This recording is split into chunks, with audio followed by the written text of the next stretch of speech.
Ooh, that looks tasty.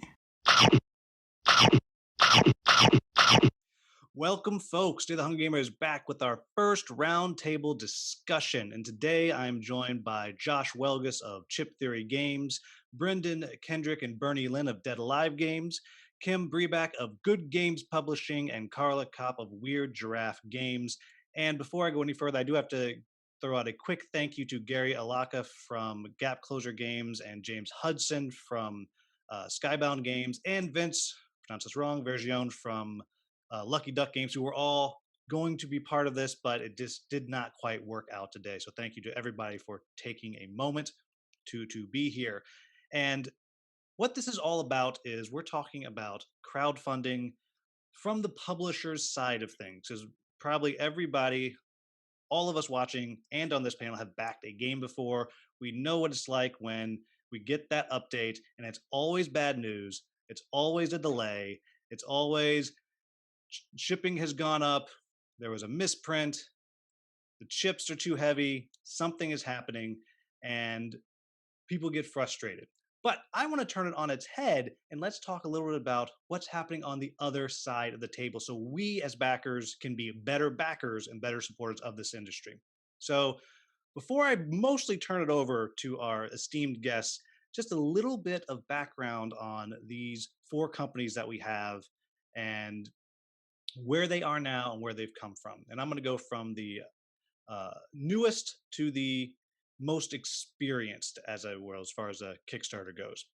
So first we have DeadAlive Games, who have successfully funded one campaign and raised $28,562 with 334 backers.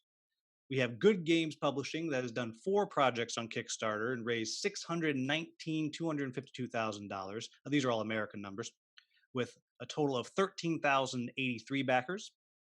Then we have Weird Giraffe, who has done 9 projects for $277,657 with 9,949 backers.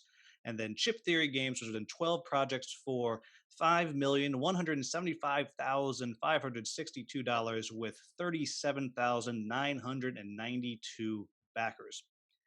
Yeah, let's I didn't even know those totals, so that's a surprise to me. Are you impressed with yourself? Very, incredibly, yeah. That's something. And then the last thing I'll say is, coming from my side of it, why I feel like I can talk about this is because I have actually also run an Indiegogo campaign and a Kickstarter campaign for a theater company, and much smaller numbers. I'm not going to give you those numbers; you can't have those. But even in such a different thing, that push, that drive coming from the other side, and that stress level is very real. And so I empathize with you all, and I want you to make everybody else empathize with you as well.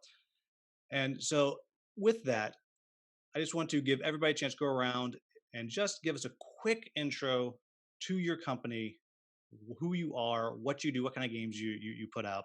And I will just open the floor and let whoever wants to go first, go first. We do this the same order, maybe? Okay, sure, yeah. I was really going to lean into that awkward silence. Yeah, and I would like to say thank you for ruining that for us, Brendan. Yeah, you're welcome. It won't be the last thing that I ruin today, no doubt. All right. So to take it away, ruiner. Yeah. So we're DeadAlive Games. We've made one game. We kind of just started with a fun idea, as I'm sure a lot of games kind of in companies start. And yeah, we've had a lot of weird twists and turns, and I don't know. Yeah, we started 4 years ago. Our game is a squad-based, small number of miniature tactical game. The goal was really to get board gamers to start playing some miniature games, so we're kind of like a crossover game. And we're just currently trying to get the manufacturing started and hope to get it fulfilled later this year. Okay, I think I'm next. So Kim Breback from Good Games Publishing. We're in Australia, and before crowdfunding, there were really no Australian game publishers. So for us, and I think many publishers outside the US and outside Europe, crowdfunding's been just a massive kickstart for the industries in our countries. It's really enabled us to get to a wider, much wider global audience. So it's harder to get games into Australia, but obviously there's no manufacturing games in Australia. So like everyone else, we use Chinese manufacturers and just to get the games out there. So I think maybe because we're in Australia and we think about logistics a little bit differently, we maybe have a little bit of a different approach. So we've been a lot more focused on getting shipping organized out to places outside the US, which a lot of like more US centric creators maybe don't have to think about as much, or maybe just don't think about as much. So that's something we've done. We make games like Funfair, Unfair, the sort of theme park building games, Guildmaster, which I think you've got on your shelf up there behind you. Yeah, well, yeah. And we do some straight to retail games as well now. We've sort of branched out and started to do that as well. But generally, we're trying to make light to medium weight games that are very inclusive and diverse and have a good amount of player interaction. That's a bit of a hallmark for the games we do, and some surprising depth is what we're always looking for in the games we do. So that's what we do. And Carla. Okay, so I am Carla. I actually run Weird Giraffe Games and Galactic Raptor Games because why not have two companies? For Weird Giraffe Games, we're dedicated to creating engaging games focused on player choices and layered with strategy. The games are just a little bit weird, but that's okay because we're all a little bit weird sometimes. Some of our most famous titles are Fire in the Library, Tumbletown, Dreams of Tomorrow. For Galactic Raptor, that's some more mainstream games. For some reason, they're all area control and animal themed, like Animal Kingdoms and Roar and Write. And yeah, I've been doing this for a number of years. I'm in the US, and yeah, that's me. All right, and Josh. Cool. Hey, I'm Josh Welgus. I'm the director of marketing and a sort of developer designer. I don't know, that line is really blurry here. At Chip Theory Games, and we are most well known for making really, really high-end componentry and heavy tactics games is really kind of what we've become most known for. We have a couple lighter games as well, but our game Too Many Bones is our most popular game. So a crazy behemoth of a game that has 130 custom dice in it, and we do neoprene mats instead of cardboard and all sorts of other insane things. And crowdfunding has 100% like built this company from the ground up, from back before the board game boom in 2012, when our owners ran the first Kickstarter that this company did for Hoplomachus Lost Cities, to a couple weeks ago we closed out a new Hoplomachus game, actually, in a much more mature crowdfunding market and an American board game market as well. So we've kind of, I haven't seen it all because I started about 4 years ago working for Chip Theory, but in terms of a company, we've kind of seen everything in terms of the crowdfunding wave in board games. So yeah. Thank you for that. And so that actually leads us right into the core question of why use crowdfunding? I mean, and does your company, it's a two-parter. One, does your company have to do it now? Or has that just become your model and how you subsist? And if you don't actually have to do it, why are you still doing it? And then why did you start at the beginning with crowdfunding? And again, I'll put that out there and let anybody grab it, and we can lean into the silence for a moment. Sure. Well, I'll start because silence is giving me anxiety. Well, I didn't actually say anything about crowdfunding before, but for both of my companies, we've crowdfunded every game that we've put out. And it's a question on whether we have to do it. In the beginning, obviously had to do it because I didn't just have a lot of money laying around. Now, I guess like every so often I could go out and do a print run and of like one game, but I couldn't do it for every game, I don't believe. Mainly because crowdfunding makes things super safe. Like instead of finding out like after I manufacture 5,000 copies that like there's no want for a game, I find out, how many people want the game up front, and I get the money to do the first print run, and it just makes things really easy. Like if I don't like if I ran a campaign and it failed, then it would tell me like, "Oh yeah, great job. I did not need to like make so many copies of that game right now," or like some other reason. But yeah, it's super safe. It makes it so that I'm not like wasting a ton of money, and it just makes things so much easier. So I think I'd probably do it for, at least the near future until I have a breakout hit that gets me millions of dollars and then I don't care about money anymore.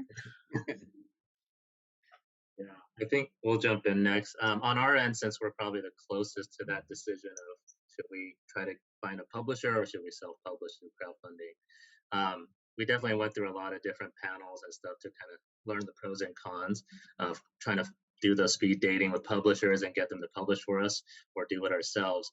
One of the reasons we went with crowdfunding is number one, kind of being a more miniatures-based game is definitely smaller. It's a more of a niche, and it's going to be, people have been telling us it's just a lot harder to find a publisher. There aren't that many publishers who are willing to do it because miniatures, as we now know, cost a lot of money to make. And the other reason we kind of did it is one thing that Kim mentioned that we totally agree on is we really wanted to kind of bring diversity and inclusiveness to miniature games. A lot of times you might see miniature games out there, it's all about just robots, dragons, and kind of all the same. And we just really wanted to bring kind of everyday life, like people you see around your city, your country, and all that into the game. And to do that, I mean, definitely not sexy. It's not something like, oh my God, dragon, we're gonna like publish that and make tons of money. So we just decided that we wanted to hold on to that concept and that value, and we didn't want any publisher to tell us, oh, that's not going to make money, add a dragon in your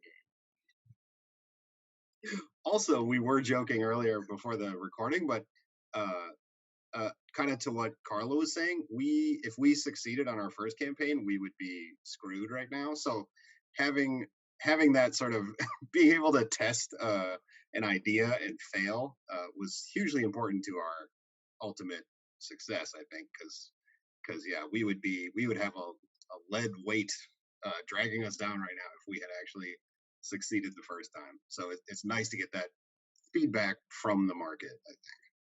Yeah. For us, a big part of it is crazy high art costs. So to date so far, we've done a lot of card games that have a lot of art on them. Like, in some cases, our art budget's $20,000 to $40,000 US, and no normal publisher, like 10 years ago, pre-crowdfunding, no normal publisher would wear that risk of adding that on to the cost of the game. You just didn't see it very frequently outside of the big companies like Fantasy Flight Games and that kind of stuff, who had big art budgets, reused and recycled a lot of their art and that kind of stuff. So Kickstarter's really enabled a lot of really, really deluxe aspects to games to be leveled up. I think, Josh, you guys are a classic example of that. The model that you have now wouldn't have been possible pre-crowdfunding. So we really fall back on using crowdfunding to cover that art budget in a substantial way, if not all of it, ideally. And people say, well, you should be covering that out of the ongoing sales of the game, but everything's different now. Like, it's a lot harder in distribution and retail to get the games sold. You can have a breakout hit and it'll sell well, but if you're not one of those kind of white hot breakout games, there's a lot of risk. And Carla, touched on this. There's a lot of risk in just how many copies you print, how many you need to arrange to print early, and then how many you're actually going to sell. And if you're carrying a really, really huge art debt into that as well, then it's just adding a whole lot of extra risk to your project. So for us, it's a lot about risk management. But another big part of it is because of that disruption in the retail market, and that's because now, oversupply of games, distributors are not taking large numbers of games into distribution because they simply can't take large numbers of thousands of new games every year. And I mean, it's thousands of new games. They can't take large numbers of thousands of new games into distribution. So they're taking smaller numbers of new games into distribution. And now we're we do a mix of Kickstarter games and straight to retail games, and we're really constantly weighing up, like, do we really have to crowdfund everything to make sure that anybody who wants the game definitely can get it? Because there's that kind of feeling now that you can't be certain you're going to get the game you think you're going to get in retail. You just cannot be certain that it's going to make it into retail, and certainly not necessarily into retail in every country. And to make it easy to get it where you are, wherever you are in your country. So crowdfunding actually is a cool tool that enables you to, with certainty, if you're aware of the campaign, to actually get the game guaranteed. And that's not a guarantee anymore. I mean, people say, oh, you just get it in retail. It's not that simple. It's not that easy to get into every game into retail now. So they're the big reasons we do it. It's just covering the art budget and making sure that people who are interested in our games know that they can get them through Kickstarter, the big ones certainly, and can absolutely get them that way. And that's actually a great transition into Josh, because one of the things that Chip Theory does is you can buy the game on Kickstarter, you can buy them from Chip Theory's store, or find a dude selling it down on the corner. And those pretty much the only ways you can get Chip Theory games. And so I'll pass it off to Josh. Yeah, and that model is changing a little bit for us as we continue to grow. We recently have signed contracts to get Too Many Bones translated, and Cloudspire actually translated into a few different languages, and those will be largely going into foreign distribution anyway, not necessarily in the U.S. But yeah, for us, I mean, again, we've grown tremendously. I think we could survive without Kickstarter at this point if we had to, but we'd be a very different company.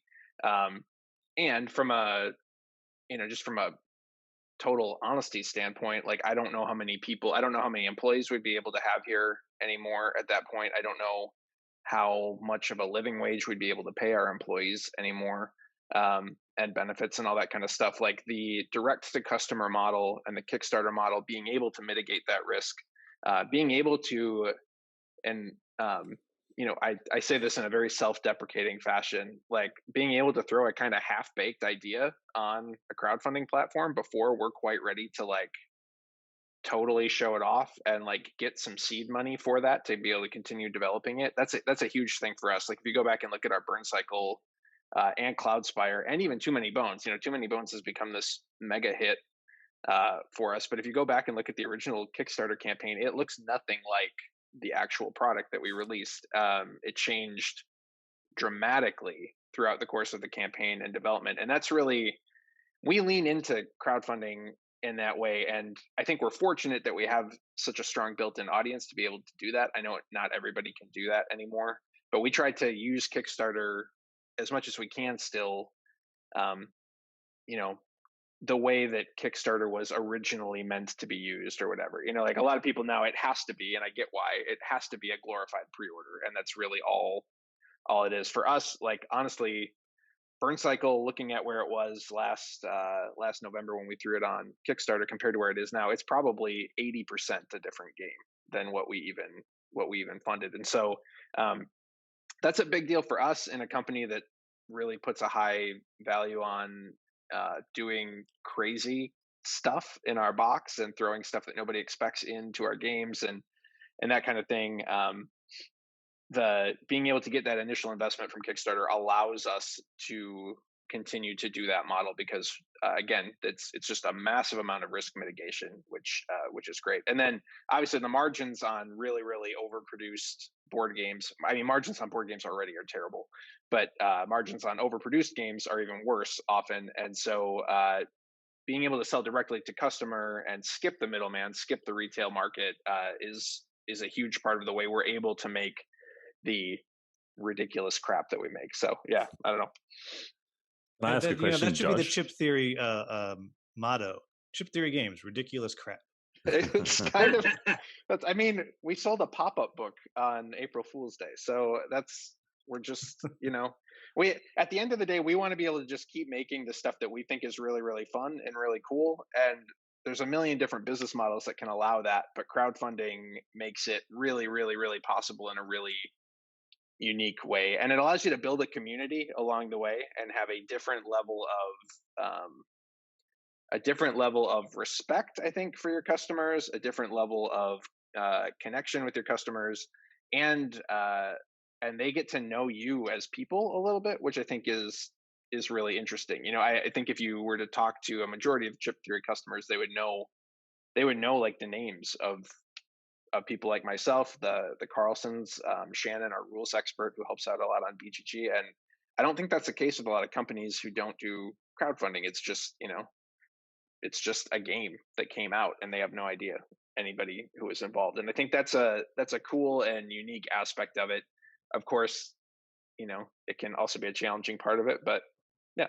Yeah. Hey, Josh, do you find that obviously you guys have got a real reputation as bringing a different model to Kickstarter, and like you say, the old school Kickstarter method, and given the way that your games are available, do you find that there's any tension between your community and people who might come in with that kind of maybe a little bit more current expectation that, well, Hmm. your game's on Kickstarter, it should be ready to go, I want Yeah. it straight away? Do you find there's a bit of a tension between your community who does understand the way you work and the fact that you're using crowdfunding to make the game as you go to some degree, and those people who want the thing now, like a pre-order?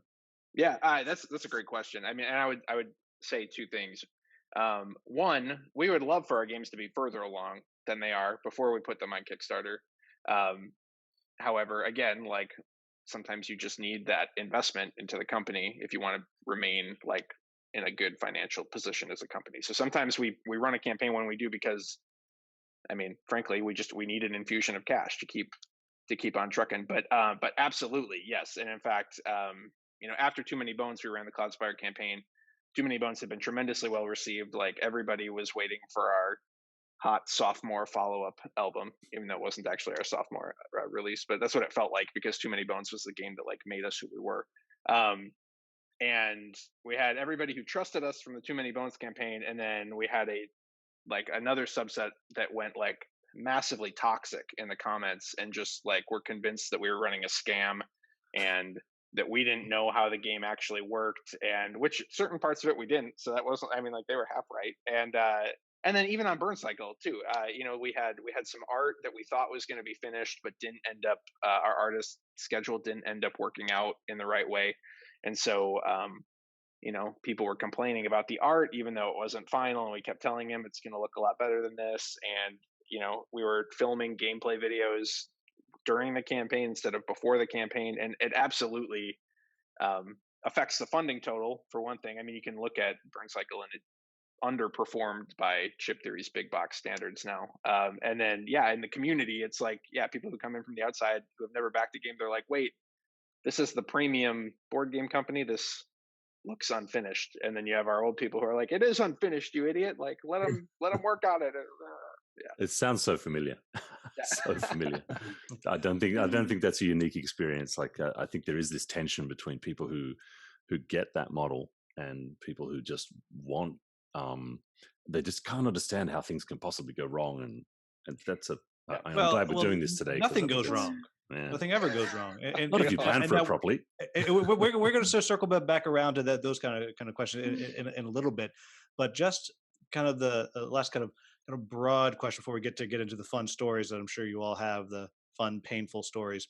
There's also GameFound. There's also Indiegogo. How come you don't use those? And what are the benefits and drawbacks to using those? And from the perspective of what you're putting out to your customers, what informs those choices of whether or not to use Kickstarter, GameFound, or Indiegogo, or there's others too that I don't even know of? Well, I've actually used Indiegogo, kind of. I guess they once had this thing where, like, after you did a Kickstarter campaign, you could do this after Indiegogo thing. So I was like, why not? Let's try it out. And I got like, I don't know, 3 people wanting the game. Some like very small number that didn't cover the time it took for me to put it on Indiegogo. But I mean that makes sense because Indiegogo doesn't have a lot of board games. Like I think the only game I can remember on Indiegogo was like Trash Pandas or something like that. And I've bought a lot of games. So yeah, Indiegogo I would say doesn't have the board game people there. Um, I might like I'm looking at GameFound in the future. I wouldn't like say yes or no about whether I'd go there at this point in time, but I am watching to see how it is. It took a lot of time and effort to train like all the people that I knew to use Kickstarter because like not everyone knows how to use Kickstarter, and that was definitely a process of calling like all of my relatives and everyone I knew that was like, okay, this is how to do it. Here's the 20 steps that you need to do to back a project because you have to break it down like that. But at this point, like almost all the people that follow my company have used Kickstarter and understand it, at least to a certain degree, to be able to back, which is all that sometimes matters. And they're used to the process. So, like trying anything else, like using GameFound where they might have to make a new account and do a new thing, while Kickstarter already has like a lot of random people that are like, I want board games, so I'm gonna go to Kickstarter. Um, so yeah, I'll probably use Kickstarter for the near future unless there's a distinct reason to use GameFound. Like if Kickstarter starts like cracking down on the whole like, oh yeah, you have to deliver every campaign before you launch a new one, even though, you know, boats are stuck in locations for months because COVID never ends. Um, you know, whatever, like that would be a reason I would use GameFound is if, you know, Kickstarter just says, nope, we don't care about the boats being stuck on the ocean. Yeah, Oh, go ahead. sorry, No, we've go ahead. used GameFound as our pledge manager, and because it was free. Prior to that, it wasn't available as a like crowdfunding platform. So at the time that we did our campaign, it just wasn't an option. But um, I would say that we and probably all of you have experienced some frustration with Kickstarter, with the way that they run things or whatever. Um, but I will say this, that I am keen to like explore other options, and I've been trying to pay attention to GameFound. Um, and I forget what it is. I think it's Portal Games Robinson Crusoe or something. They just did crowdfund, and I tried really hard to pay attention to that and couldn't. Like the marketing just isn't there. Like I was not getting all the information I got about it was from being on Portal Games email list. It's very hard to get information from GameFound about campaigns running on GameFound. So that's something that makes me hesitant at least in the near term to consider We are running a fairly large campaign this fall for a very popular franchise that we have already released some stuff for that I cannot announce publicly yet. And we But are it's going to be strongly amazing, right? You can say that. correct. Yes, yeah. No, we've hinted at it enough times that most Chip Theory fans know it's coming. But and we are looking strongly at moving over to GameFound for it. One, because we have a really strong built-in audience for this franchise already, and so we have a lot of confidence that our current fans are going to follow us over there if we try it. Two, because of cost. Three, because they're like actually trying to improve the platform, which I don't feel like Kickstarter has done in the whatever 5 years that I've been working for Chip Theory. I can't name one. I guess I could name one. I can't name more than like two features that they've even added, and they are a giant faceless corporation that you cannot get a hold of to get support when you need it. And um, I can we've ran literally $1 million campaign on Kickstarter, and we can't like get their ear. So I can only imagine as like a if you're running smaller campaigns, how, or a first time campaign or anything like that, like how frustrating that must be. Um, but yeah, kind of as as has already been stated, that the biggest thing about Kickstarter is it kind of acts as its own marketing campaign, from their tabletop section that they have blocked off, to the fact that you get notified when, like, if a company that you've backed a game from already releases another campaign, they send out an email for you, all that kind of stuff. Having that built-in kind of marketing campaign and community that's already on Kickstarter is really powerful, and really strong. But GameFound is building a lot of really really cool features. We met with them recently as we sort of evaluate whether or not we're going to try a campaign over there. You can actually click to different pages so that you don't have one giant never-ending scroll that is a nightmare to try and find the information you're looking for. Obviously, the pledge manager is free if you run your campaign on the platform. But one thing that they're doing that folks should know, and I don't know if everybody even on this call knows this, but in terms of running an actual campaign on GameFound, they are being very very picky and choosy about what companies and publishers they will even allow to do that right now. So they are trying very hard to only put relatively large or known names on GameFound for campaigns right now, in an effort to establish credibility and not like uh, have some big campaign from a company they don't trust like fall apart and kind of ruin GameFound's reputation, or have a bunch of small projects that don't end up delivering, and also potentially damage their reputation. So they're being very choosy about even what games they'll allow to run a campaign over there right now. Just FYI. Yeah. Okay. Cool. We've not really looked at Indiegogo because of the bandwidth issues and momentum issues that Carla mentioned as well. But we are looking at GameFound too. But perhaps for different types of campaigns. At the moment, it feels like if you're an established company with or a very good pre-existing audience, it might be a really really good fit, because you can just basically bring that community over to that platform and use the advantages of that platform. And like you say, Josh, there's some cool new features that they're doing, just even navigable web pages, jump links on pages and stuff like that. Just makes the things a lot easier to get into. But yeah, we're not there yet. We might do it. I mean, we were thinking very loosely, if we had a campaign that really did want to be a bit more of like a pre-order campaign, maybe that would skew better to GameFound or something. But yeah, haven't really got that far into it yet.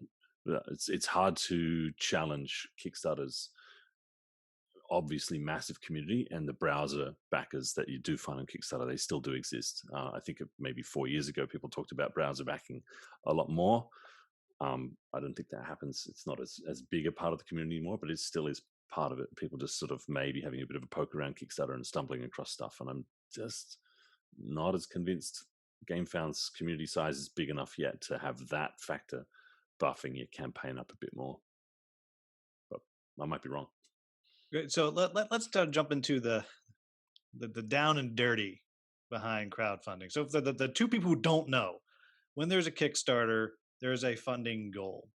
And if it reaches that goal, there will be a game made which will eventually get on a boat and will eventually show up at your door. And these lovely people on the call will get 57 million emails from upset backers about something in between the funding and the actual arrival of said game. Now, there is a lovely theory out there that there's the funding goal and then there's the real funding goal. And that's kind of the genesis of this whole conversation. Was there was a large campaign that canceled. They were, I don't know, 120% funded with all this time left. Like, why are you canceling? That's not your real funding goal. So here's the question. And as from my own discussion with people, some people, publishers say there's no such thing as a secret funding goal. And other people say, oh, no, yeah, we definitely have one. And my hypothesis is it has to do with the size of your company, how many campaigns you have done, how established you are. So, throwing it out there, how do you set your funding goal? And do you have a goal that's like, well, if we don't actually hit this other goal, maybe we should pull the plug? And then why is that number different if you have a goal like that? And I'll again toss out whoever wants to go first. Yes, we could start first since we're the babies of this group. Ultimately, I say from our point of view, yes, there is a quote unquote secret funding goal. We personally, as backers, we do not like it when a company reaches like 120, even 200% funded and then they cancel. That kind of still pisses us off, both as backers and as publishers now. I think the key difference when we did our first campaign, we set the goal pretty high, it's like 60,000 or something, and we didn't even come close. And that was closer to our real goal. Ultimately, a few things. Number one, I think we just believe that if we did it transparently, I think we just told everyone, hey, our goal might look low. Our second one was like 17,500, partially because we found cheaper manufacturer that does 500 units instead of 1,000 units. So we did cut cost a lot. But we also decided between the two of us that, hey, if we can get to 17,500, we will make this game with our own money if we have to, and eventually sell the extra copies over the years. And that's kind of how we told our community, this is why we did it. And one of the big reasons is because, number one, we're a small company, we're a no-name company, so that if the goal is too high, there are a lot of backers who are just like, they complain, hey, why is this first-time company asking for 40,000, 50,000, 60,000? And then the second thing is, there's definitely that aura of successfully funded. I know it's kind of a game of like funded in X hours, X minutes, and stuff like that, but there is a group of backers who will be affected by that. And I think we were just trying to maximize our chances of being successful. So I would say a lot of companies that, especially now, I bet everyone here who's been in publishing can just look at a game and go, that should be how much it costs, and that goal seems too low. You could definitely tell there is a secret goal where the goal is to fund everything, like everything I put into the art, the story, even like marketing and all that, versus what's the bare minimum? Like, how much do I need to just manufacture this game, considering all the art and all that sub cost, and that you can make back later on. So I think just kind of to summarize, there are multiple goals. It really depends on how you define those goals. And I think for us, it really also depends on how well we communicate that to our backers in our community. Yeah, I'm about the same way where my funding goal is the amount that it takes to manufacture and freight minus whatever I feel like I want to put in to the game.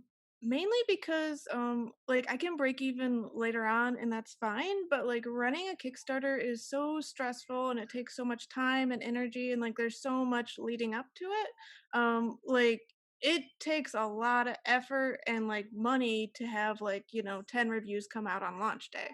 And so like all that time and like money that goes into that, like I'm fine if I get that when the game goes into distribution or during the pre-order period, or ideally when the game like right before the campaign ends. That would be fantastic if I broke even during the Kickstarter campaign.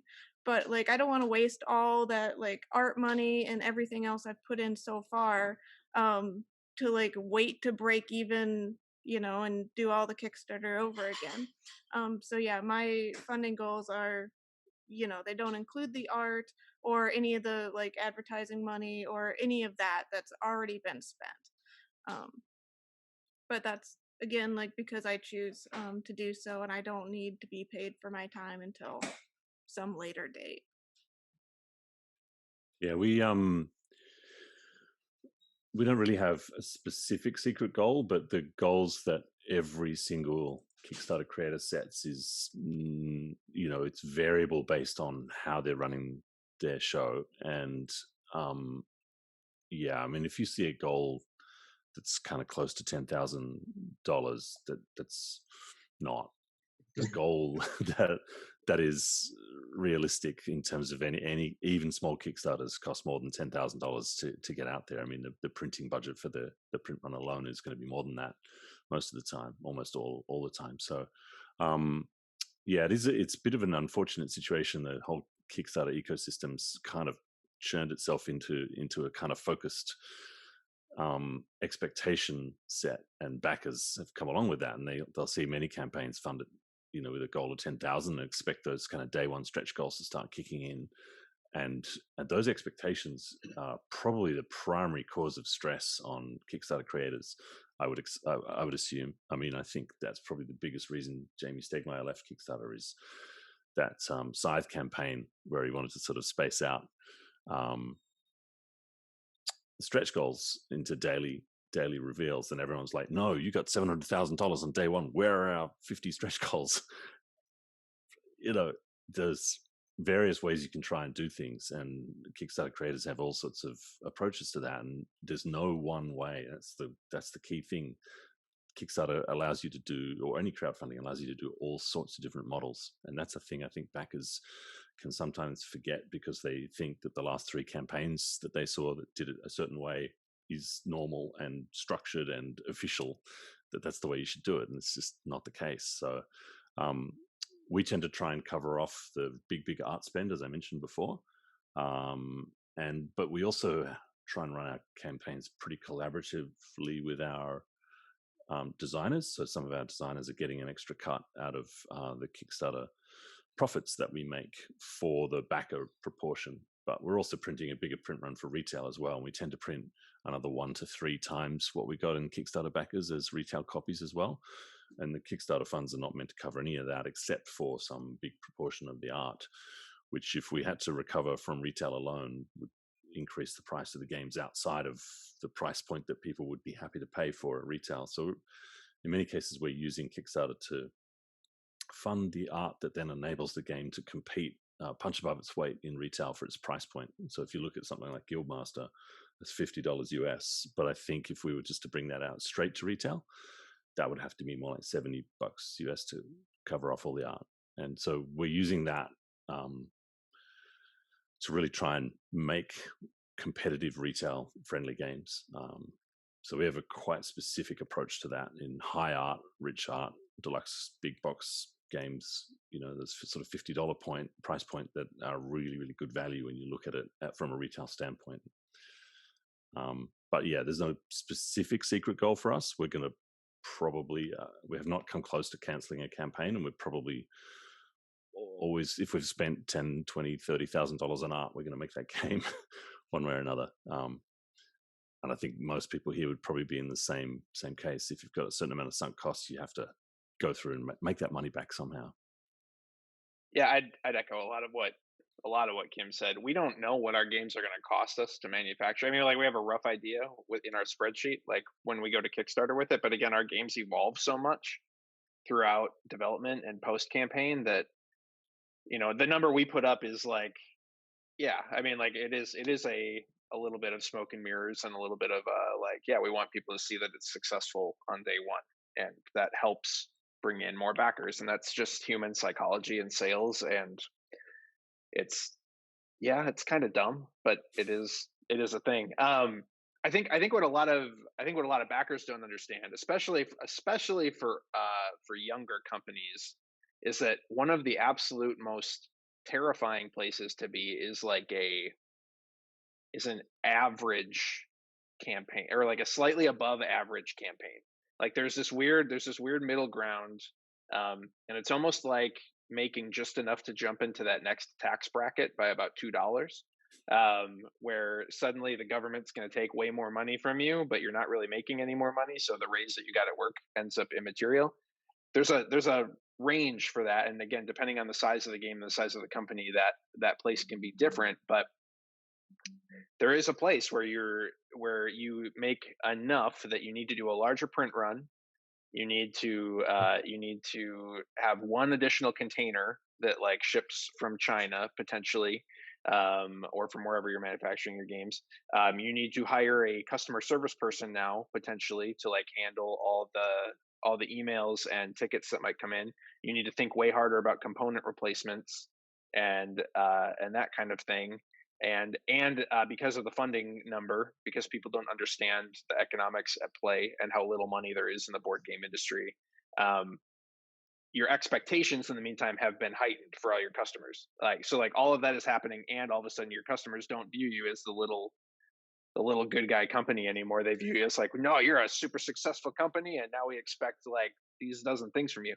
So so yeah, funding goals are really interesting. Is the long and the short of it. And in terms of canceling a campaign, we had a campaign we should have canceled that only raised $20,000, and with a $10,000 goal, it was a small little gimmick game called Game to Pick a Game, and it wasted 3 months of our company's time because we didn't cancel it.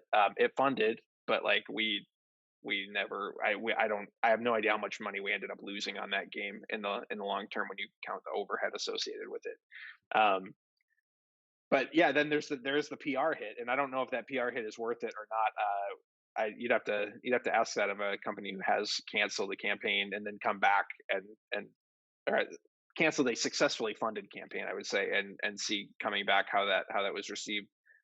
By and large, those campaigns seem to do better the second time around. I can think of a handful of them off the top of my head, so the PR hit must not be too bad. But yeah, in terms of the actual funding goal, it's a lot of companies don't know exactly like what they need. They know what they need to maybe do a really, really small print run, or like these others have said, make the art. But a lot of it, the backer total at the end of the day affects the print run and affects all these different knobs and wheels that are turning in the background. So, um, yeah. Anyway, yeah, that's an ambiguous answer, but at the end of the day, yeah, it's a little bit of a imaginary number. There's not really like a secret number. We don't have this big marker board in the back of our office with Well, like it's a a lot big more fun secret to number written imagine on you with your mustache and you're twirling it. And you it. put Yeah, up this $10,000 goal so you can say funded in 0.2 seconds. yeah. Um, It's but not it's not like what that. yeah, what I appreciate though is all is it is a nebulous thing, and just what you all have said right now, the different things that, well, no, we have to get this in the number, no, I'm going to recover that on the back end, and those are the type of things that we don't see. So when a campaign does get canceled that perhaps has funded, and then immediately it becomes, well, you've lied to us, you said this was the funding goal, that's not the funding goal, you're a horrible person. um That's true. well, yes, but that Josh's Father's Day mug just says horrible. That's what he got. But for the rest of them, they're lovely humans. But you did bring up this idea of canceling, and you should have canceled a campaign. And I know a couple campaigns here have been canceled. And so the question that I have on that is, what is it that has to, I'm going to put it a bit in air quotes here, what has to go wrong before you're like, you know what, let's cancel that, if it's something other than we're not going to make the funding and we don't want to have that tag that says failed or funding failed, whatever it says, if you don't actually cancel. Beyond that, what has to go wrong before you're like, you know what, we're pulling the plug here? So I've actually canceled a campaign. For my company, Weird Giraffe Games. Like, I'm the only person that really works at it. Like, you might look at the campaign page and say, like, oh yeah, there's an illustrator and a graphic designer and a designer and 10 other people that do, like, I don't know, a couple hours of work, but I do the majority of everything else. When I launched Big Easy Busking, I actually had like a terrible sinus infection, and I'd had one for, like a month or something. It was one of those like super ones that just never went away, no matter how positive I was that it would. And the campaign didn't do that well because, I was sick for like a month before, so I wasn't able to do all the things that I normally do. And I think it was only like 2 days in, and we were like 70% funded or something. And I was just like, let's cancel. Like, I mean, it'll probably fund eventually, but I also feel terrible and I'm not at my best and I haven't been at my best for a while. So should I stress out for another, couple weeks, or just cancel it, get better, relaunch? And I think I ended up relaunching like 4 months later or 3 months later. Um, and that's what I did because, that was the healthy thing to do and that was the best thing for the game. And I don't know, I don't regret it at all. Like, I regret not realizing I should have just pushed it back, like realizing I'm a human person that should, my health should come into account when I plan Kickstarters. But you live and you learn. Actually, but because I know Brendan and Bernie have a lot to say about it, but that does bring up another question, because on the reviewer side, I often will get a game like, we have to launch on this date, and I always think, do you? I mean, do you really? you There know, and is and so depending on what you've done with your marketing for it, Yeah. sort of. Uh, Yeah. if you've paid a lot for like specific week slots and that kind of thing, Mhm. like with marketing your campaign, it can potentially be very bad to move it. Not in the sense that, like, I mean, again, depends how soon you need the money to as a company to either pay yourself or survive or that kind of thing. But um, you may be looking at delaying your campaign not by like a couple weeks to get what you need to get done for it. You may be looking at delaying your campaign like 2 to 3 months, depending. If you pay for Board Game Geek advertising and all those kinds of things, like those slots fill up as competition, continues to become more and more intense in the board game space. Those key advertising slots are also becoming harder and harder to lock down. So Well, and Board Game Geek ads, they cost thousands of dollars. yes, So correct. Yes, they do. that is like for the Yeah. people that don't know, so we are it's all not in the like wrong business, is what I'm hearing. That site may look humble, but yeah, they're raking it in for sure. well, and some previewers as well. Like, I mean, Yeah. I know a couple that are over $1,000, and so you add Mhm. that all up, and it's like, well, to move the campaign, that's like $10,000. Is that a good decision? Yeah. But a failed campaign would do the same thing. So Mm. hopefully, well, BGG I found is very okay. Like, pushing it back if there's space. So like they'll give you back your money, but there's no guarantee that there'll be space. And Bernie, Brendan, I know you were going to talk about the canceling and what quote unquote went wrong before you're like, okay, let's pull the plug and come back. Well, ultimately, we were far off from our funding goal, so that was basically we just wanted to avoid the black mark of a failed campaign, but ultimately it was failed. But yeah, a couple things that are interesting about that. One, before we failed, we couldn't get any previewers to return our emails or anything like that. But somehow, running a campaign and failing, we started to get like people started to pay attention, which is really weird. It kind of put us on the map for like, oh, I guess they're serious or something. It was very weird. So that's when we actually started to get reviewers to talk to us and like get a little more publicity. So that's just a sort of anecdote about that. But we've also we're in an interesting position with we have a really wonderful woman that's on like part of our team. She's a contract, but she does like book layout and graphic design and stuff. And we have basically had to swear to her that we will not run our next campaign until we are actually finished. Until she tells us. Until she tells us we're finished. So like we're not allowed to give her any more like, can you change this right now for us? So our next campaign will be a lot more preparation will have to happen ahead of time, which is funny. But I think ultimately, yeah, what Carla was saying is very right. Like the marketing, and Josh also mentioned it. These days you have to book months in advance. So while we tell ourselves we will never say it has to launch on this date if it's not ready, there's a balance. Like you kind of just have to guess, okay, within a month it's not going to happen. So now I have to go rearrange all the ads from every group I paid and all that, and ask all the previewers to release their videos later. But I think ultimately, from our experience, we did pick a date because part of it is we were so burned out, and we're like, let's just get this out there. And it's already been delayed many months.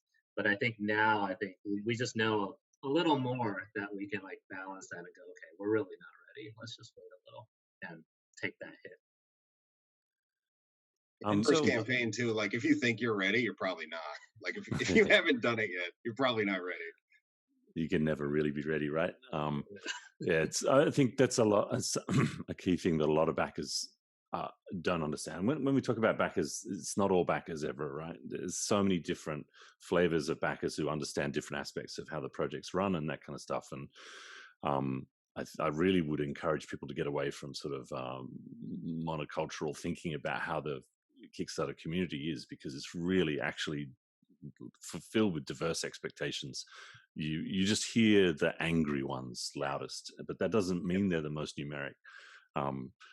but for us, I think if we were going to cancel a campaign, it would be, it would have to not be performing as well as we would have hoped, but we'd also be having to hear some really valid criticisms about what the project was not doing right, or how it was not connecting, or if the game set up certain expectations and then the campaign didn't look like it was fulfilling those, or people, if the box cover to the game didn't seem to be right. I mean, this is really weird, right?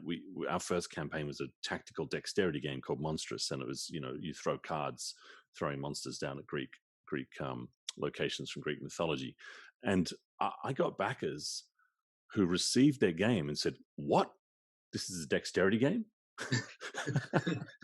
And I'm like, we said it like 7 times on the campaign page. We showed videos of people throwing things, and you just saw the pretty picture and auto-backed.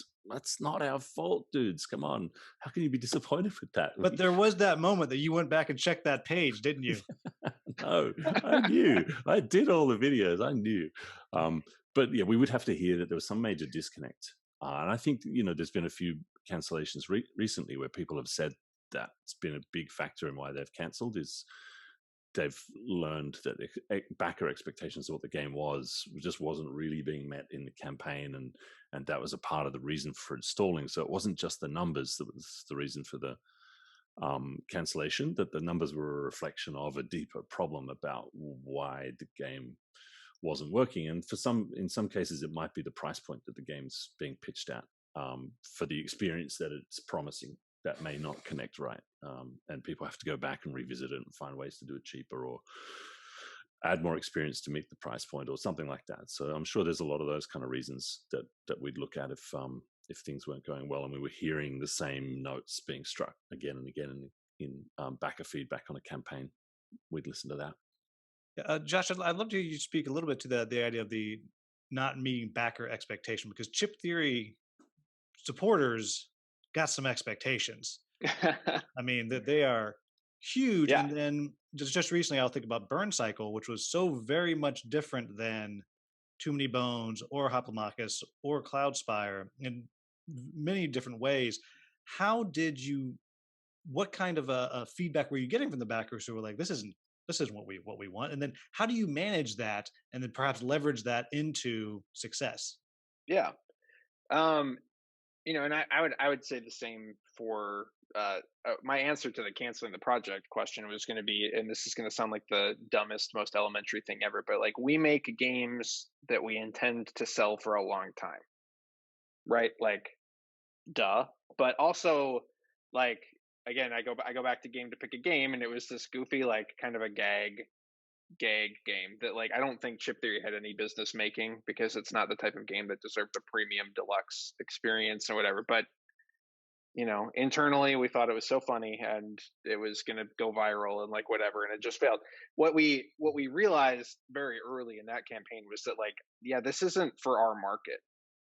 Like, this just straight up isn't for our target market. Like, this belongs with a party game company. This belongs with, in the realm of exploding kittens and something like that. We're not cut out to make this type of game. And so that, for that reason, we should have canceled it. Both Cloudspire and Burn Cycle, by comparatively to like our Too Many Bones campaigns, and even this most recent Hoplo campaign, they brought in about 450 grand, which seems like a lot until you take a step back and look at our production costs, and then even like the backer total that we have. Like, they underperformed by Chip Theory standards. But the reason that we didn't really sweat that is because we have confidence that they're going to be hits when they're done, and they're going to sell via our website long term, like, very, very well moving forward. And we know that Cloudspire, when it originally came out, people were expecting it to be Too Many Bones, the sequel, and it's completely different. And it's taken a while for that game to find its audience, but now it's selling very, very well. The people who are looking at it know what it is, and they are excited about it, and they want more of it. They're not looking for Too Many Bones. They're looking for Cloudspire. Burn Cycle, I think, again, people were kind of looking for, like, okay, this is going to be the next Too Many Bones, the next Cloudspire. It's like, no, this is something completely different, because that's just what we do. We're not going to sit and remake the same game a dozen times. Like, that's boring, and that's not what we're about. So having patience to allow the game to find its own audience and to not take criticism. We were running the Cloudspire campaign while we were at Essen for the first time, which is the stupidest idea ever. Like to be running a crowdfunding It'll campaign be while at any fine. convention is the dumbest thing you can possibly do. But first time overseas and with a half-baked campaign, that we didn't have enough gameplay to show. I mean, we were literally sitting in the hotel lobby. There's like Euro dance music, house music, like pumping in the background. We're trying to film gameplay videos in Germany while jet lagged and working, the biggest board game convention in the world. It was just a nightmare.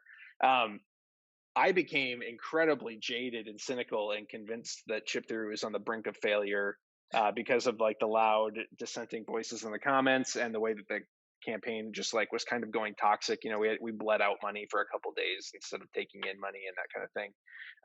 And now I'm a hardened Kickstarter veteran, and now like the complaints, they just don't faze me anymore. Especially when they're about gameplay, because you can, for people who haven't played the game, we know there's certain things we're going to fix. So we know there's certain things that are going to improve, and we know that every game is not for everybody. And so, we have confidence in our own stuff, and it will sell long term if it's good. And I believe that. I believe that to my absolute core. If you're working on a good game and you are pitching it to the right audience and have the right plan, even if the Kickstarter doesn't explode, that game will sell well long term. And not every company has that model. There's a lot of companies that basically take the approach, we're going to sell this game this year, and then it's going to burn up and go away, and we're never going to reprint it, and it's on to our next game, and so is the next. Like, we're just trying to sell the hotness.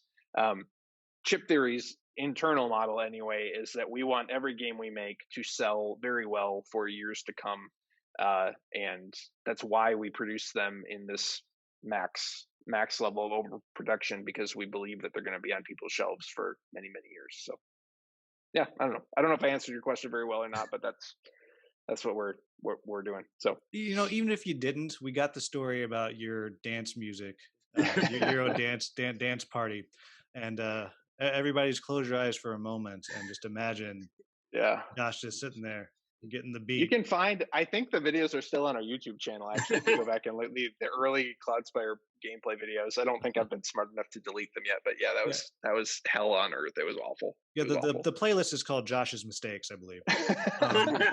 But speaking of potential mistakes, I want to talk about the idea of stretch goals and daily unlocks.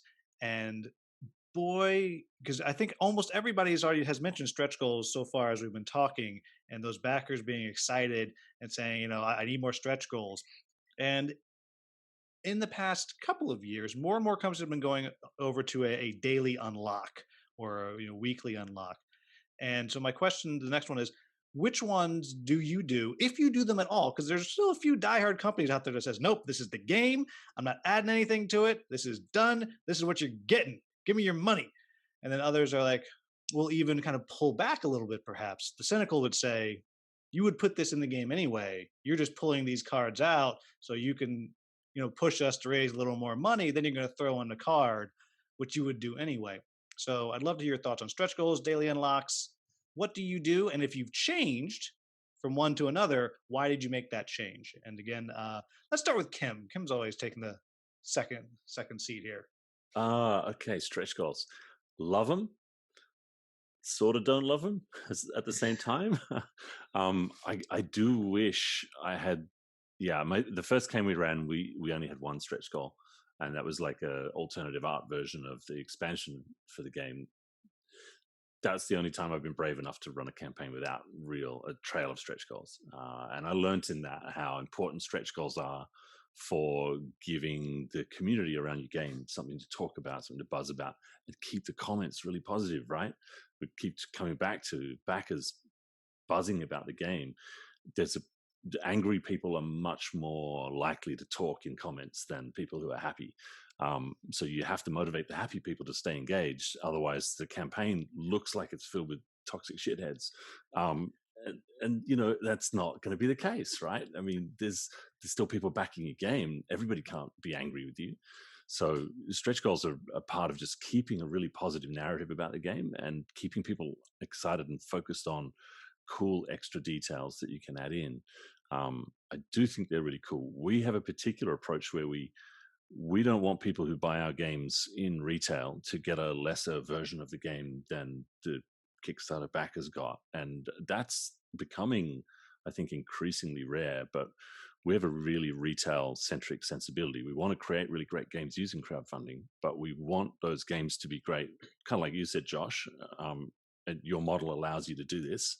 But we also think it's possible to do that through retail as well. But we make the games great on Kickstarter. We have lots of stretch goals that can get more value into the game. And then everybody who ever buys the game gets the benefit for those stretch goals. So we've literally used Kickstarter to make the games better, which we do from the ground up with great art. And then secondly, adding a little bit of extra content or more deluxe art in the stretch goals. And then everybody who ever buys the game gets all of that. I mean, I just don't get why you wouldn't want everyone to have the best version of your game that could be possible. I know that there's some pressure from backers to say, well, if I'm going to invest in your game, I need that thing for me. Like, what's going to tip me over? Otherwise, I just buy it in retail. And I'm like, please do buy it in retail if you don't like what we're offering. Like, please do. If you think that you don't want to help us out, but you really want the game and you're going to buy it in retail, we love retailers. Like, go ahead and buy it in retail. That's great. So we just don't give into that pressure. For exclusives and all our stretch goals, bar a few in Unfair, where we do what we call sneak peeks, because we have many expansions planned for Unfair. We tease cards from future expansions that come out in the Kickstarter version that you don't get until they've finally come out in the Kickstarter version. Sorry, in the retail version later on. So we have these kind of temporary exclusives. But the stretch goals we have, we usually try and make sure they come out. Maybe they're achievable every 2 or 3 days. We don't want to do like 50 stretch goals or 30 stretch goals. We try and aim for about a dozen, just to keep ourselves sane and to keep the expectations realistic about what we are going to add to the game and what we aren't.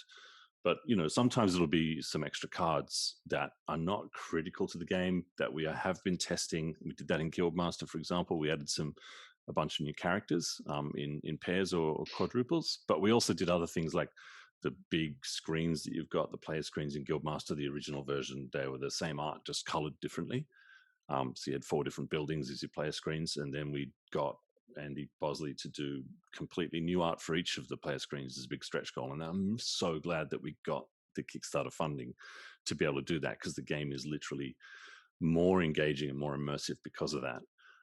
But as I said before, we spend a lot of money on art, and that extra quality is what I love doing with stretch goals, is just finding ways to make the game take it up that extra level without necessarily risking the retail price that the game should be. And that's what we keep coming back to, is what price should this game experience be in retail? And we can't do stretch goals that risk that price, because if you do that, then the game experience doesn't match the price, and you're going to get people complaining that it's too expensive for what it is, and that kind of thing. So we focus on all of that and try and make stretch goals that make sense in that paradigm, that everyone can benefit from, that still keep the game selling at the right retail price for ongoing sales for a long, as Josh said, for years to come. That's what we're always aiming to do as well.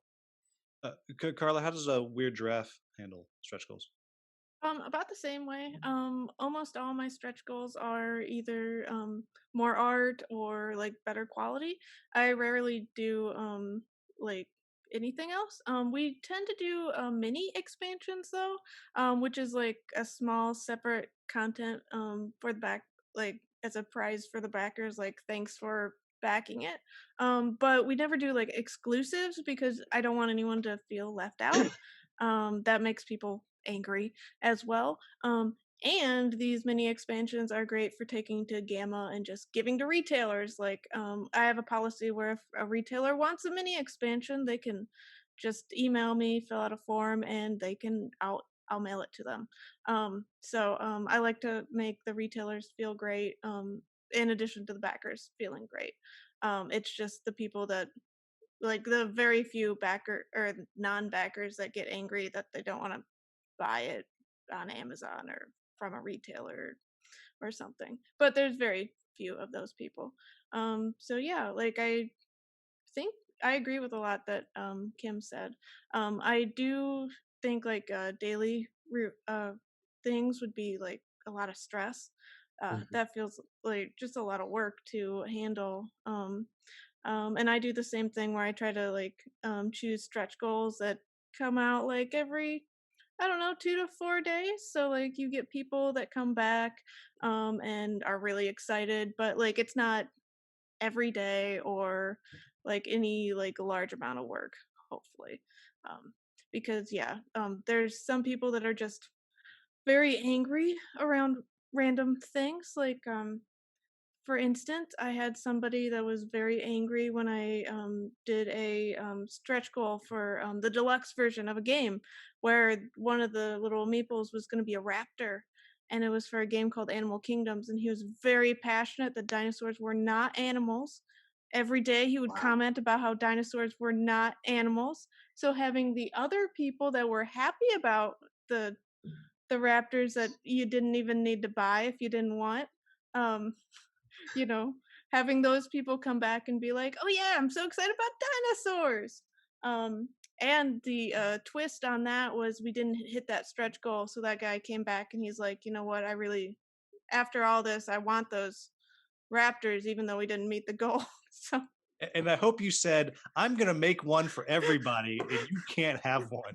It was so. I just didn't even know how to respond because like, well, at that point, like every like day after the Kickstarter, I sleep entire day. I don't do work. It's just like I have to Recover. like Yeah. yeah.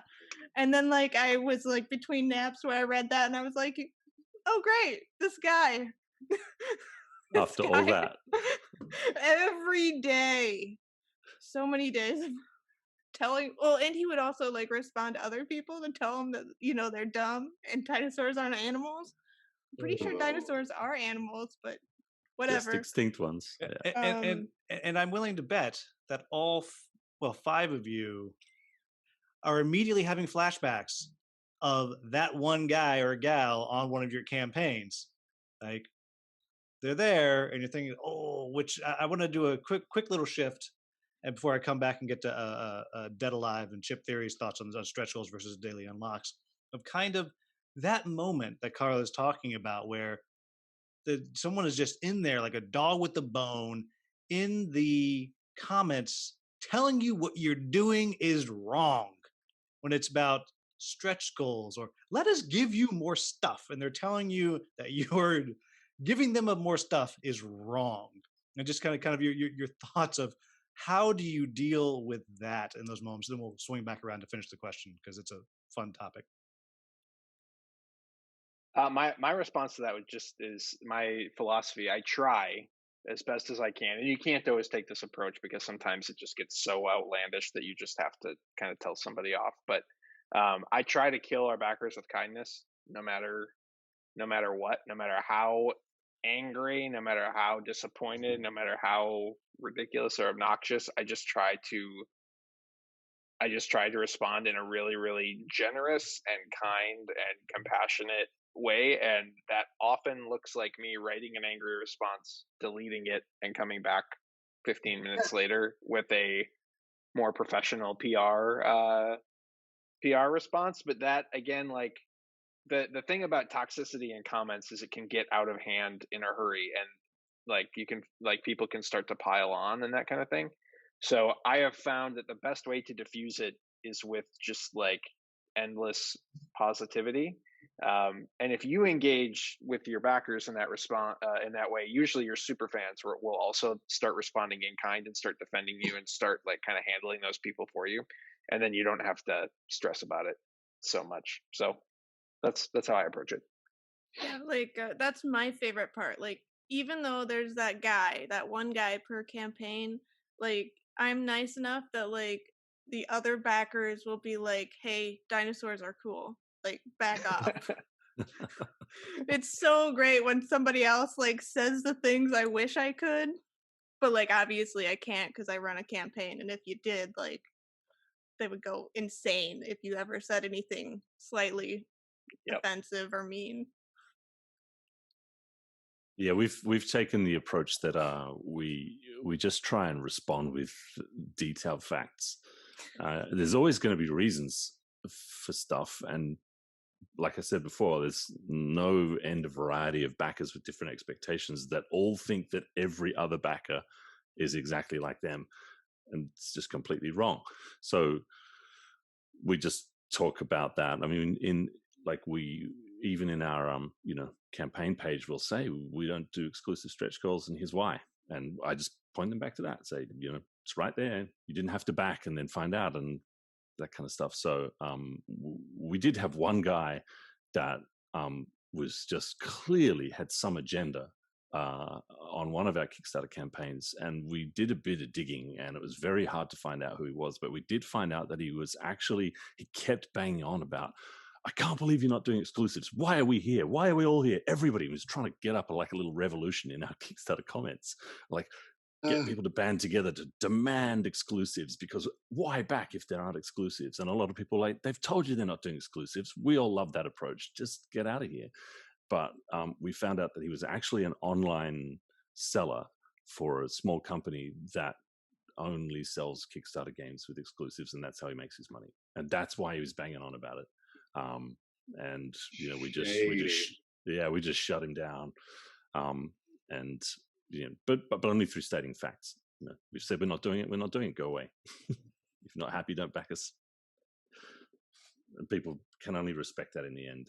If they're not happy with it, they'll take their dollars and walk somewhere. But that whole line of like, oh, if you don't want the game because it doesn't have exclusives, but you do want it and you buy it in retail, there's no answer to that. They can't say anything. It's like the perfect way to say, if you only buy games with exclusives, then we're not your publisher. Yeah, I mean, I would say pretty much echo everyone's comments on that. Just stick to the facts, be nice, don't fight back, especially as the publisher. I mean, it helps working with Brendan because we would just bitch to each other about it, and then we get it out of our system, and then we post nicely. But I guess one good thing about being a small campaign so far is we're always like, oh, how come we don't have as many comments as all those other bigger campaigns? And then we see the bad ones. We're like, oh, thank God we don't have as many comments as all the other ones. We've also been really lucky.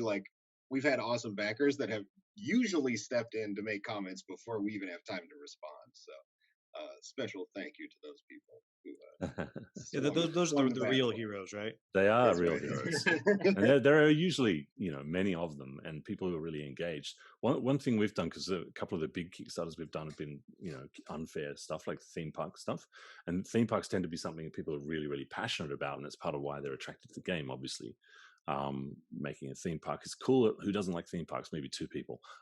So we tried to produce a lot of content that focus people on the cool stuff about theme parks. So whenever things get heated and there's a backer brawl going on that we want to diffuse, we'll put some kind of content out there about great theme park rides or something like that to get people focused back on why we're doing it, which is to have fun in a game. And I just wanted to just circle back in case Josh or Brendan, Bernie had anything you want to talk about stretch goals and why you do it the way you do it, and daily unlocks. Any thoughts on that? Give a chance before we keep on keeping on here. We've tried both approaches. We've actually done daily polls where people get to vote on colors of different things or names of different characters in the game and that kind of stuff. All that stuff tends to work well. But you're ultimately talking to a fairly narrow audience. The people who are paying attention to daily updates and that kind of thing are less and less and less with each passing year on crowdfunding, because people are just inundated with other campaigns and other updates and all that kind of stuff. So, I would mostly echo exactly what Kim said. It keeps momentum in the campaign. It keeps enthusiasm and positivity in the comments. And so we do a lot of stretch goals, whether or not they would have been in the box or not. That's a hard question for us to answer given how much we expect our games to make at this point. So, we do need the money that's associated with them to do the things that we want to do with those early stretch goals, especially. But we also fully expect we're going to raise at least that much. So I don't know. Again, it gets back to that funding goal versus all that kind of stuff. So, but in the case of our Hoplomachus Victorum campaign that we just wrapped up, it vastly exceeded our expectations, and so the stretch goals we were adding at the end were legitimately like we were coming up with them in the office, and we were like, yeah, let's figure out new content. We had this guy was supposed to be the last boss, but they've brought in another 200 grand, so now we need to find a new last boss, and we'll make that the final character. So now they're going to fight Hades as the final boss, and so it's a little bit of both. It's a little bit of both, and we've tried both. But at the end of the day, and we're fortunate we get to run 10-day campaigns now, which is controversial in some circles. But again, that middle of the campaign that is the most stressful and worst part of almost every Kickstarter campaign, because funding just kind of dries up and you plateau for a long time until you go into the end. We stopped doing that. We're just like, why do we want to put our lives on hold for a month? We're going to do 10-day campaigns. And so the momentum is constant. There's good, positive progress every single day. And especially for that model, if any publisher is looking at changing to that model, potentially stretch goals are key. Because again, with a 10-day campaign, you do keep people engaged for basically the entirety of what you're doing. And then, the next stretch goal is always the next exciting thing. So, yeah. Yeah, honored, and pretty much what everyone else said. Personally, I don't understand daily unlocks either as a publisher or as a backer. Like, it doesn't excite me when I back a game with daily unlocks. Stretch goals are actually a little more exciting. But we did also, like Josh said, we used our campaigns to really engage our community. Yeah, there's definitely only a small group of people who do it, but we actually open it up to just our followers on Twitter and Facebook. Even if they're not backers, we had like character naming competitions. We even had work with everyone to design new characters, even though they didn't unlock that stretch goal. It'll probably be our next mini expansion Kickstarter, just so that we could say like, hey, you guys created these characters and we put in the design for it, and now you could have it. So I definitely like the stretch goals that are more based on making the game, like the components or the quality better, or putting things that the community worked with you to develop in there. And scenario, we did actually have scenarios that made it into the game that were developed during the campaign, which is pretty fun, pretty cool. One of the fun things that I'll say, this is the only little bit of myself I'll toss in, is one of the things that Bernie and Brendan did on their campaign was they had a one-sentence story thing that they were doing, where they had a picture and there was the first sentence of the story of their lore, and said, okay, in the comments, write the next sentence of the story. And I was being a putz, and I said something, his donut shop was burning down. And now there is this huge story about the donut store that is part of the lore of their world, because I was being a schmuck, but then all of the community jumped in and made this amazing thing, which I think was, well, it still makes me laugh to this day. But it came out of that kind of engagement that all five of you are talking about, of this using these stretch goals, using these things to engage the nice backers, we'll call them, and make it fun. It's fun, yeah. So home stretch here. The one I'm going to give a kind of the next question is, what do you wish every backer knew? And just kind of give you the lead in. We're going to go right into, after that, the best experiences and the worst experiences you've had on crowdfunding. But what is it that you wish, the one thing you wish that guy with the dinosaur actually knew? Raptors are animals, right? That's what you really want them to. No, I don't.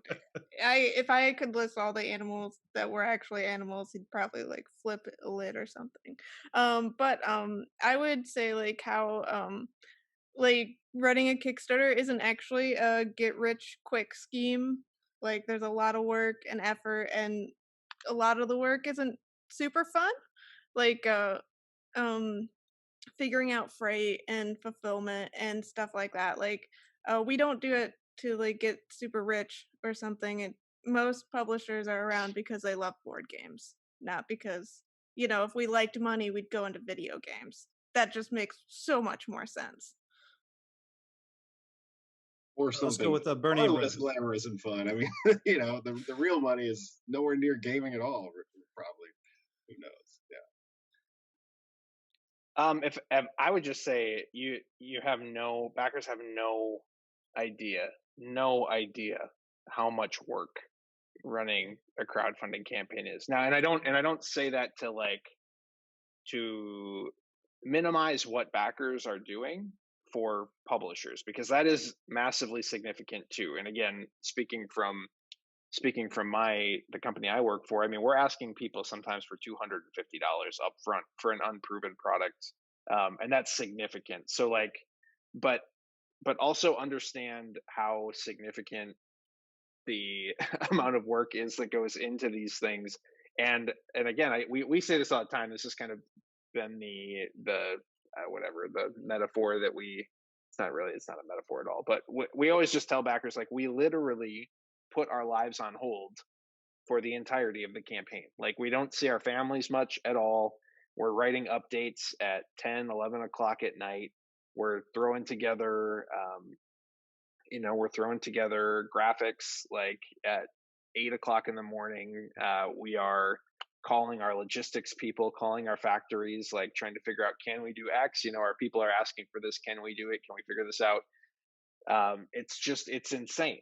It's absolutely insane. And as expectations continue to rise for what a crowdfunding campaign looks like, and we're all a part of increasing that threshold of what's expected, backers continue to expect more as well, which makes it even harder to run a good campaign now than it was even like 2 years ago. And so, yeah, I just don't think people have any idea.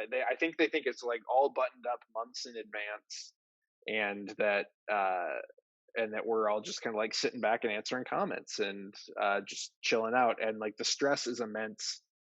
Like, Kickstarter pages are being completed the morning of launch. Like, I think, for us, like, that's just the reality of it. I assume that's happening for others too.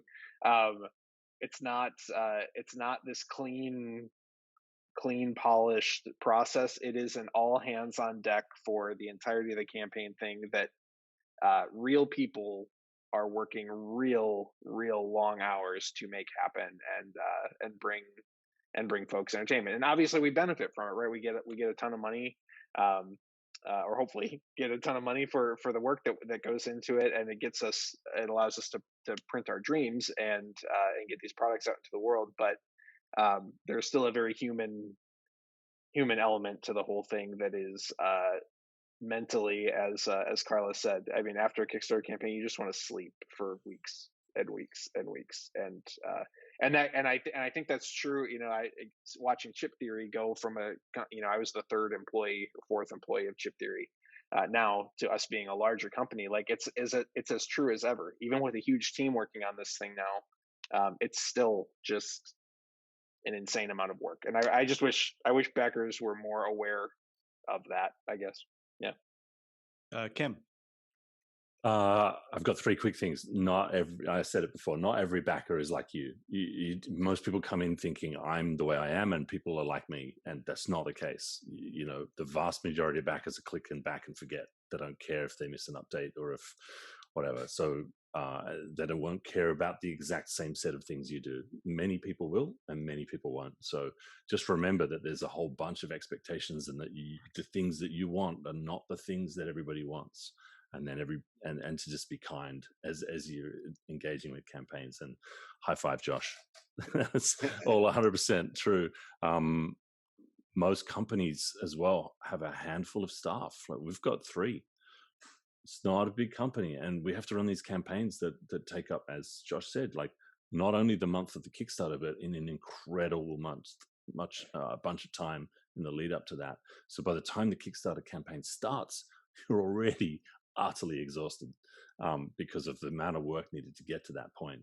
So just people need to wind it back and be a little bit kinder, and don't assume that because there's a couple of problems that people have run off to the Bahamas with your money. I mean, it's just crazy kind of comments that get leveled at you in Kickstarter comments and stuff like that.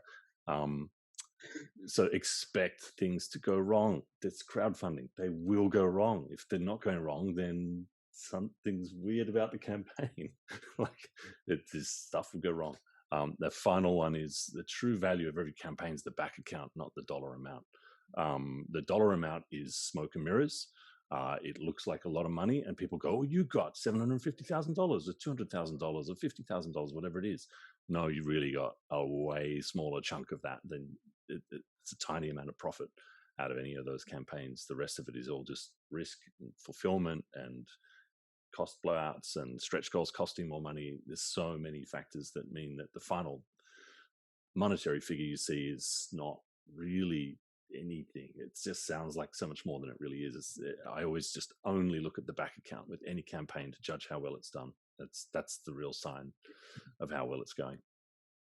That's my three things. And Bernie and Brendan? I used to joke that that I was going to run off to Flint, Michigan, and buy a studio condo with our money. It's gone. That money's gone. If you're looking at it and thinking, "Wow, 28 grand," it's not there. Like, you're gonna get your game, but we didn't make any money at all. So I 100% agree with everyone else. I think to even extend it beyond the campaign, I just want the backers to know how long and how much work it takes to get a game to you, even after that campaign, even if it's mostly done. Just the logistics of it, even going down to like editing the rule book just took way longer than we ever thought it would. Just little things like that to make it as good as possible for all the backers. That takes time. And I think that would be one of the only comments we saw that were like, that was kind of negative and got a little to us, was just like, oh, they said they're going to fulfill it in a year and a half. They really don't know what they're doing. Why does it take that long? And I was like, it actually takes longer than that. But ultimately, I think I speak for all of us here. Like, we are doing this because we love the idea, the games that we're creating, and we really want to bring it out to the world for everyone else to enjoy. So I think everyone tries to put everything they can to make it as perfect as they can. So if something goes wrong, it's not intentional. It's not because we have malicious intent, but it's always just like, we're trying, and sometimes we just don't know everything. I'm sure none of us like to write those updates of like, well, here goes the shipping's another month. Sorry, this happened at the manufacturer. Like, we don't enjoy that at all. So when, just it's coming from a good place. And a huge thank you to all the backers who keep on supporting us and all of the other publishers. I would say, so just one thing, because I think every publisher on this call and every publisher in the universe would want this said right now. The other thing that everyone should know right now, in a post-COVID or almost post-COVID society, whatever the heck we're living in right now, international logistics and shipping right now is literal hell. It is awful. It is entirely unpredictable, and it is like 5 to 10 times more expensive than it was pre-COVID. And I wish to the gods that I had control over that to fix that, but none of us do. It is actually this expensive to ship. The EU is actually trying to collect a lot more VAT now, 20% VAT for international sales.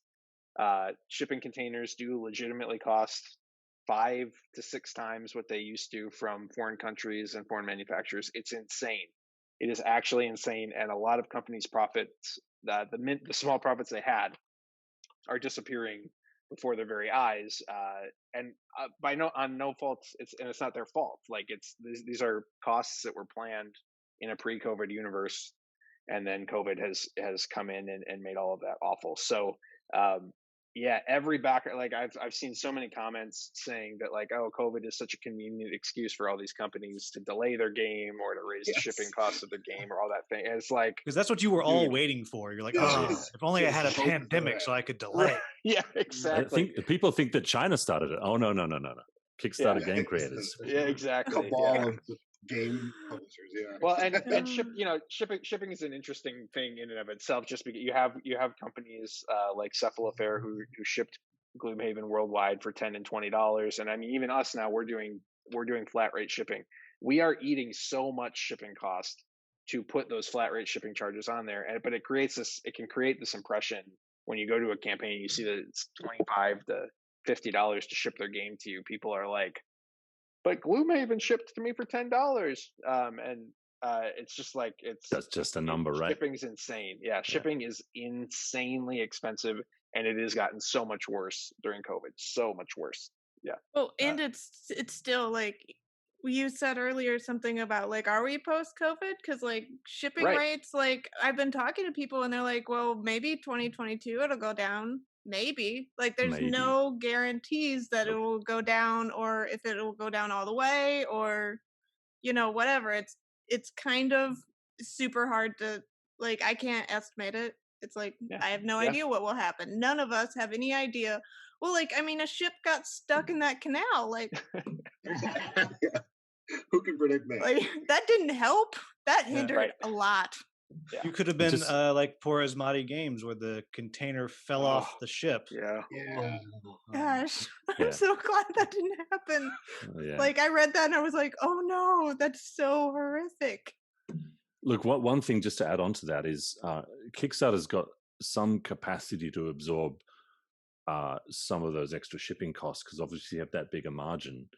But something people need to understand about how the 3-tier system works when you go through distribution and then retail is that any costs that happen at the beginning of that process, so shipping costs are one of those, they're going to get amplified through the 3-tier system. So games that were previously a certain amount in retail, if the shipping costs have gone up by $3 a box, which is realistic for a big box game, or $4 a game, that's going to get amplified into $20 extra in retail.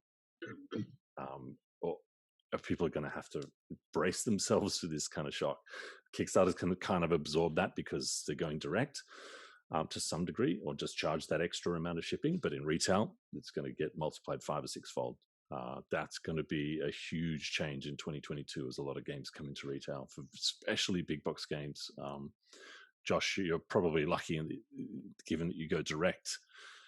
It's not going to hurt you guys so much, but I really, I think we're going to see a lot of change. Josh also sells 30-pound games. Yeah, I mean, I know. A copy of Cloudspire weighs 15 pounds. Our margins have definitely taken a hit. We're looking at increasing our own prices across the board. Yeah. On all our stuff. We already have this reputation for being like one of the most expensive. We have that reputation because it's true, but we're already one of the more expensive companies out there, and so like we're really, really hesitating to up any of our game costs. But it's a reality, and inflation is gonna go through the roof here now with all the stimulus stuff too, and it's just reality. It's just reality. Yeah.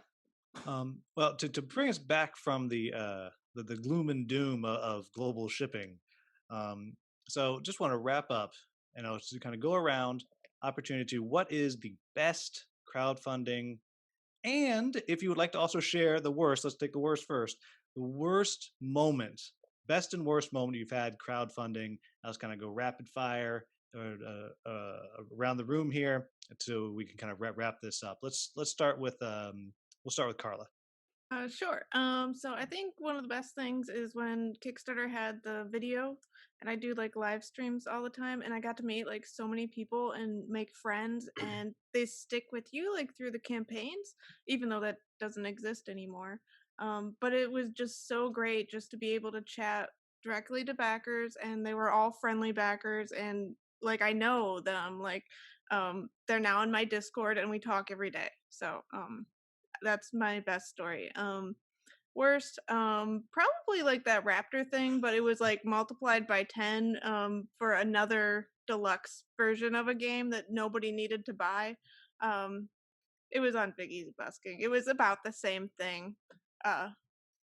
It was just like, why don't buy the game, or buy the game, don't get the deluxe. Or so I remember this guy because he only played the game. He only intended to play the game 2 players, and there was 2 of the deluxe tokens that he liked.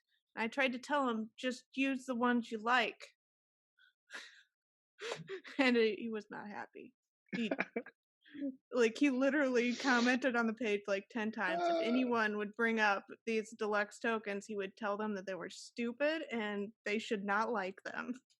So, and Josh has apologized for that. They were really stupid. Carla, I'm just kidding. Stupid. Yeah. Having a No meeple one shaped should like like them. Louisiana for a game set in Louisiana, dumb. So dumb. Just like don't use it. Don't use it. I don't know. Custom meeples are hard to deal with because there's that one guy. Yeah. I like to imagine that it's the same guy on every campaign. It's literally just one. Sadly, Uh, not. All of us. Not true, but I wish there was just one guy that was that passionate and had that great a life. Well, I mean, isn't it a great life if that's like the worst thing that's happening in your day? That like you're like, gosh, raptors are not animals, so I gotta tell somebody about this. This is so important. Look, I know you're all losing money on the shipping and the pandemic, but let's talk about that stupid meeple. Okay, Right. Exactly. let's talk about that. All right, Brendan, Bernie. Worst memory probably was the first Kickstarter. As Josh was mentioning, Essen, we kind of chose to do our Kickstarter through two conventions, Origins and a local big one, KubaCon. One at the start, one at the end. That never do that again. Yeah, that was horrible. But the best memory is very similar to Carla's. I think we met so many cool people that just supported us, and that we played the game with, still talk to, and it wouldn't have happened if we didn't do this Kickstarter. All right, and how about you, Josh? Yeah, so I mean, worse. I already kind of talked about it. It was both I feel like it was a professional and personal low for me. But yeah, being at Essen and watching the comments in Cloudspire and watching us bleed out money, and just feeling like I had just taken the full time position at Chip Theory about a year prior, and in the back of my head, I was thinking like, are we ever going to make another hit other than Too Many Bones? Like, is Too Many Bones like where have we peaked essentially? And so I just moved to Minnesota from Wisconsin, thinking like, was it a smart idea to quit a job at a health insurance company with great benefits to take this risk? Immediately go to Germany. The campaign is like not doing nearly as well as we expected, and I have no sleep. I'm delirious from jet lag and convention work, and yeah, that was just everything. Like I still haven't recovered. I still in my head like have a hard time accepting that Cloudspire is a good game. Simply because of like how negative my association with that whole crowdfunding campaign is. Like to this day, I can't quite shake it, even after running a subsequent reprint campaign that was very successful. So that's still the low for me. That was just really psychologically challenging. The best was probably when on the Too Many Bones Splice and Dice campaign we broke $1 million just barely, and we were and I just got done talking about don't ever run a campaign over a convention. We were at Origins as the Splice and Dice campaign was closing. Like we were at Origins for like the last day of the Splice and Dice campaign, and we hit $1 million, and we were all like in the booth at Origins together. Like our whole team was there, and like a lot of Too Many Bones fans were there, like talking to us, that kind of thing. Like as we broke $1 million, and it was just a big, exciting moment. And you know, it kind of to us it signified to like, hey, we've made it. We've arrived. Like the company and this game and this franchise and our community together. Like we've made it to a really significant milestone. And yeah, the polar opposite of being on the other side of the world, listening to house music, watching a campaign do worse than you ever wanted it to do. So yeah. All right, and last words for you, Kem. Probably the Guildmaster campaign, where we had to redo a few things for various reasons, and the Kickstarter comments got quite toxic, and we were being accused of all sorts of things that were just frankly ludicrous. Like even though we'd prove and do really detailed updates with lots of photos and stuff about the progress with the game, we were just being accused by a small group of very, very vocal and repeat backers of stuff that just wasn't true. And it was just a real downer for quite a few months, while we're trying to get through stuff. And this was at the beginning, split into the beginning of COVID and stuff as well. So just seeing a campaign for a game that you've made so good, be just mired in negativity when we've actually gone above and beyond to make it good. It's like the opposite of what we were feeling, what we were doing with the game was the feedback we were getting from some people. Of course, you get those kind of fantastic super fans that come in and go, I love the new look. I love what you're doing. I love the changes and I get what you've done and I'm happy to wait. But there'll always be those kind of cranky people. And I get that people can get upset about stuff. But the flip side of that, I don't know. I've been tossing up. One is, the original Unfair campaign was we only really expected to get 2,000 backers, and then we got over 5,000. It just kind of blew our minds that there could be that many people that want the game. That for us was just a huge feeling. Then to see that number get increased in an expansion for the game as well. Kind of the general thinking is that maybe of the base game, 15 or 30% of people will buy an expansion, and we got more people buying the expansion than we did in the base game. And that was after a period of, Unfair is a little bit of a controversial game because you can mess with each other in the game while you're building theme parks. It's kind of like a ruthless take on things.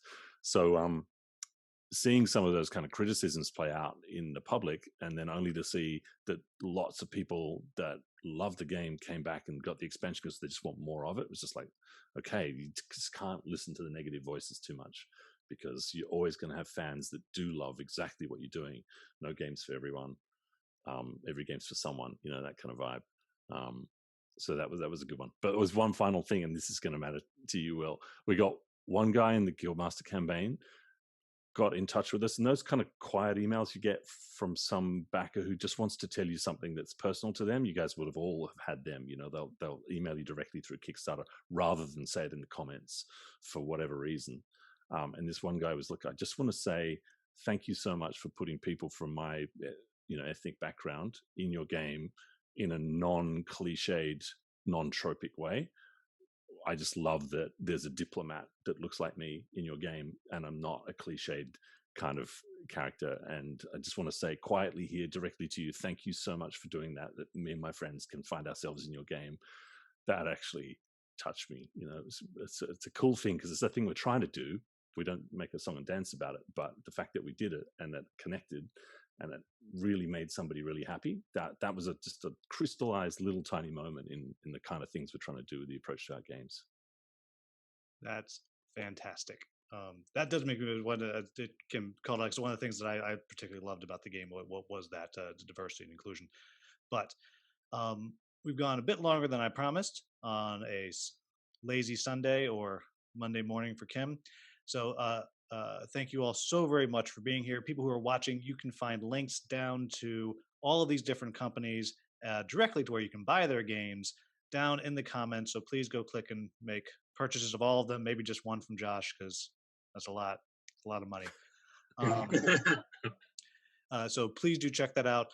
If you have any questions, any follow-up, and whatever your thoughts are from what you've taken from this, please leave those down in the comments. I will answer them as I can. And if I need to follow up with any of these lovely people, I will do that to try to get those answers for you as well. As always, if you enjoy this, please like, subscribe, share. Thank you all so very much for watching. Have a wonderful, wonderful day. Nice to hang out, guys. See ya. Yeah, cheers.